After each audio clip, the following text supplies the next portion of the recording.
നമസ്കാരം. മാസപ്പടി കേസിൽ മുഖ്യമന്ത്രി പിണറായി വിജയന്റെ മകൾ വീണ ടിയെ എൻഫോഴ്സ്മെന്റ് ഡയറക്ടറേറ്റ് ചോദ്യം ചെയ്തു. ഭർത്താവ് മന്ത്രിയുമായ മുഹമ്മദ് റിയാസിനൊപ്പം വീണ കൊച്ചിയിൽ ഇഡി ഓഫീസിൽ രാവിലെ ഹാജരായിരുന്നു. 9 മണിക്കൂറോളം നീണ്ടുനിന്ന വിശദമായ ചോദ്യം ചെയ്യലിന് ശേഷം ആണ് വീണ പുറത്തിറങ്ങിയത്. നിരവധി മാധ്യമ പ്രവർത്തകർ വീണയുടെ ചോദ്യങ്ങളുമായി ഇഡി ഓഫീസിന് തൊട്ടു മുൻപിലുണ്ടായിരുന്നു. എന്നാൽ മാധ്യമ പ്രവർത്തകരോട് അവരുടെ ചോദ്യങ്ങളോട് പ്രതികരിക്കാൻ തയ്യാറാകാതെ വീണ കാറിൽ കയറി മടങ്ങുകയായിരുന്നു. കരിമണൽ കമ്പനിയായ CMRLുമായി നടത്തിയ സാമ്പത്തിക ഇടപാടുകളെക്കുറിച്ചുള്ള വിവരങ്ങളാണ് അന്വേഷണ സംഘം വീണയിൽ നിന്നും ചോദിച്ചറിഞ്ഞത്. ആരോഗ്യ പ്രശ്നങ്ങൾ ചൂണ്ടിക്കാട്ടി കഴിഞ്ഞ വെള്ളിയാഴ്ച ഹാജരാകുന്നതിൽ നിന്നും വീണ സാവകാശം തേടിയിരുന്നു. തുടർന്നാണ് ഇന്നത്തെ ചോദ്യം ചെയ്യലിന് വീണ ഹാജരായത്. കേസിൽ കൂടുതൽ വ്യക്തത വരുത്തുന്നതിനായി ഇവരെ ഇനിയും വിളിപ്പിച്ചേക്കുമെന്നാണ് സൂചന. നിലവിൽ പുതിയ സമൻസ് ഒന്നും നൽകിയിട്ടില്ല. ആവശ്യമെങ്കിൽ വീണ്ടും വിളിപ്പിക്കുമെന്നും ED ഉദ്യോഗസ്ഥർ വ്യക്തമാക്കുന്നുണ്ട്. ഏതായാലും കടുത്ത പോലീസ് സുരക്ഷയിലായിരുന്നു വീണയുടെ ചോദ്യം ചെയ്യൽ.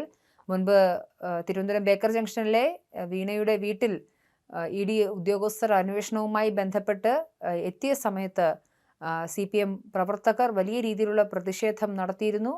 ED ഉദ്യോഗസ്ഥരെ വധിക്കാനുള്ള ശ്രമം അടക്കം നടത്തിയിരുന്നു. ഈ സാഹചര്യത്തിൽ വലിയ പ്രതിഷേധങ്ങളൊക്കെ പ്രതീക്ഷിച്ചിരുന്നെങ്കിലും വീണയ്ക്ക് പിന്തുണയുമായി CPM പ്രവർത്തകരാരും തന്നെ എത്തിയില്ല എന്നുള്ളതാണ് യാഥാർത്ഥ്യം. എന്തായാലും പാർട്ടിയുടെ പ്രതിരോധം തീർന്നോ എന്നുള്ള ചോദ്യം ഇവിടെ ബാക്കിയാവുന്നുണ്ട്. എന്തായാലും 9 മണിക്കൂർ നീണ്ടുനിന്ന ചോദ്യം ചെയ്യലിനൊടുവിലാണ് വീണ ടി EDയുടെ ഓഫീസിൽ നിന്നും പോയിരിക്കുന്നു. എന്തൊക്കെ തരത്തിലുള്ള ചോദ്യങ്ങളാണ് ചോദിച്ചത്, ഇതിന് എന്തൊക്കെ തരത്തിലുള്ള മറുപടിയാണ് വീണ നൽകിയത് എന്ന കാര്യത്തിൽ വ്യക്തത വരേണ്ടതുണ്ട്. എന്തായാലും CRLുമായി ബന്ധപ്പെടുത്ത് നടത്തിയ സാമ്പത്തിക ഇടപാടിൽ ഉൾപ്പെടെ വിശദാംശങ്ങൾ വീണയോട് ചോദിച്ചറിയാൻ തന്നെയായിരുന്നു EDയുടെ തീരുമാനം. വിശദമായ ചോദ്യാവലിയാണ് ED ചോദ്യം ചെയ്യലിനായി തയ്യാറാക്കിയിരിക്കുന്നത് എന്ന് തന്നെയാണ് മനസ്സിലായിരുന്നത്. സേവനം നൽകാതെയാണ് CMRL നിന്നും 2.78 കോടി കൈപ്പറ്റിയതെന്ന കണ്ടെത്തലിൽ വീണയുടെ മറുപടി എന്തെന്ന് തന്നെയായിരിക്കണം അന്വേഷണ സംഘം ചോദിച്ചറിഞ്ഞത്. കൈപ്പറ്റിയ പണം വിനിയോഗിച്ചത് എങ്ങനെയാണ്, ഇതുമായി ബന്ധപ്പെട്ട് നിക്ഷേപങ്ങൾ നടത്തിയോ, സ്വത്തുക്കൾ വാങ്ങിയോ, എന്ത് തരത്തിലുള്ള സേവനങ്ങളാണ് നൽകിയത്, എംപവർ ഇന്ത്യ സ്ഥാപനത്തിൽ നിന്നും 50 ലക്ഷം വായ്പ എടുത്തത് ഏത് സാഹചര്യത്തിലാണ്, ഈ വായ്പാ തുക തിരിച്ചടച്ചിരുന്നു, എത്ര തുക തിരിച്ചടച്ചു, ഈ പണമൊക്കെ എന്തിനു വേണ്ടിയാണ് ഉപയോഗിച്ചത് തുടങ്ങിയുള്ള കാര്യങ്ങളിലൊക്കെ വ്യക്തത വരേണ്ടതുണ്ട്. അതുകൊണ്ട് തന്നെ ഇല്ലാത്ത സേവനത്തിന് വൻ തുക കൈപ്പറ്റിയെന്ന് SFIയുടെ കണ്ടെത്തലിലെ വീണയ്ക്ക് പറയാനുള്ള വാദഗതികൾ എന്തൊക്കെയാണ്, വൻതുക ലഭിക്കാൻ CMRLുമായുള്ള ബന്ധം എങ്ങനെയാണ് തുടങ്ങിയ കാര്യങ്ങളൊക്കെ തന്നെയും അറിയേണ്ടതുണ്ട്. മാത്രമല്ല EDയുടെ റെയ്ഡിന് ശേഷം HDFC എന്ന ബാങ്കിലെ വീണയുടെ സ്വന്തം അക്കൗണ്ട് അടക്കം മരവിപ്പിച്ച സാഹചര്യം ഉണ്ടായിരുന്നു. ഇതുമായി ബന്ധപ്പെട്ട ചോദ്യങ്ങളും ഉയർന്നിട്ടുണ്ടെന്നാണ് നമുക്ക് ലഭ്യമാകുന്ന വിവരം.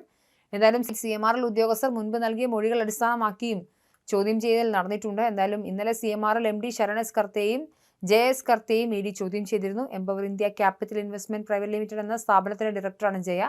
എംപവർ വീണയ്ക്ക് 2 തവണയായി 50 ലക്ഷം വായ്പ അനുവദിച്ചിരുന്നു. ആദ്യ തവണ തിരിച്ചടവ് മുടങ്ങിയിട്ടും വീണ്ടും വായ്പ അനുവദിച്ചെന്നാണ് കണ്ടെത്തൽ. ഇത് സംബന്ധിച്ച് വ്യക്തത വരുത്തുന്നതിനായിരുന്നു ചോദ്യം ചെയ്യൽ. ശശിധരൻ കർത്തയുടെ മകൾ ഷിബി S കർത്തയെ തിങ്കളാഴ്ച ED ചോദ്യം ചെയ്തിരുന്നു.